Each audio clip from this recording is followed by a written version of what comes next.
T'as capté, le podcast de référence d'Acant.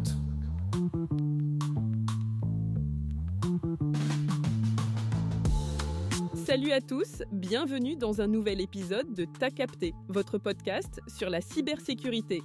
Vous savez, aujourd'hui, la cybersécurité, c'est comme un jeu d'échecs géant où chaque pièce a un rôle crucial.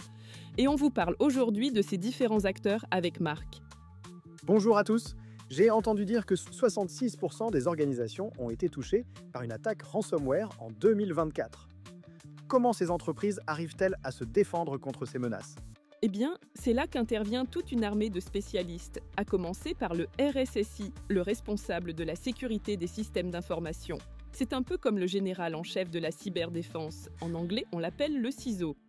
Et concrètement, comment le RSSI organise cette défense au quotidien ? Eh bien, figure-toi qu'il doit jongler entre plusieurs missions critiques. D'abord, il définit la stratégie globale de sécurité, un peu comme un architecte qui dessinerait les plans d'une forteresse. Ensuite, il doit constamment s'adapter aux nouvelles menaces. Donc en fait, le RSSI ne peut pas travailler seul dans son coin. Oh que non, Marc, il travaille main dans la main avec le RSMSI, qui est plus focalisé sur l'aspect opérationnel. Tu vois, si le RSSI dit « il nous faut un nouveau système de détection d'intrusion », c'est le RSMSI qui va le mettre en place.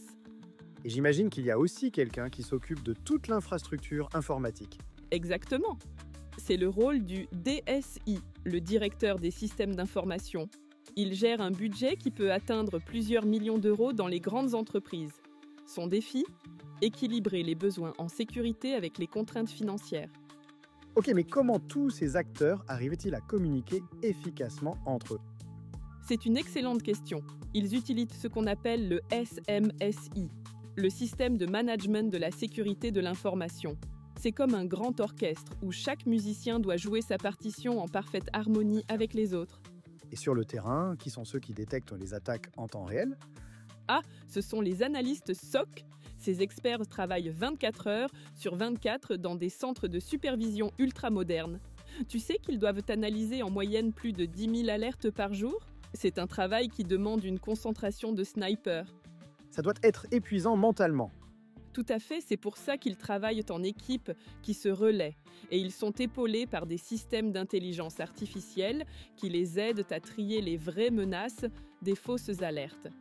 Et j'ai entendu parler des pentesters, ces hackers gentils. C'est vrai qu'ils sont payés pour attaquer les entreprises ? Oui, on les appelle aussi les hackers éthiques. Leur but est simple. Ils se mettent dans la peau des cybercriminels pour identifier les failles avant que de réels acteurs malveillants ne le fassent. Après chaque test, ils fournissent un rapport qui permet aux entreprises de corriger leurs faiblesses. Et d'ailleurs, ils ne testent pas que les systèmes informatiques, ils vérifient aussi la sécurité physique, tentent de manipuler les employés.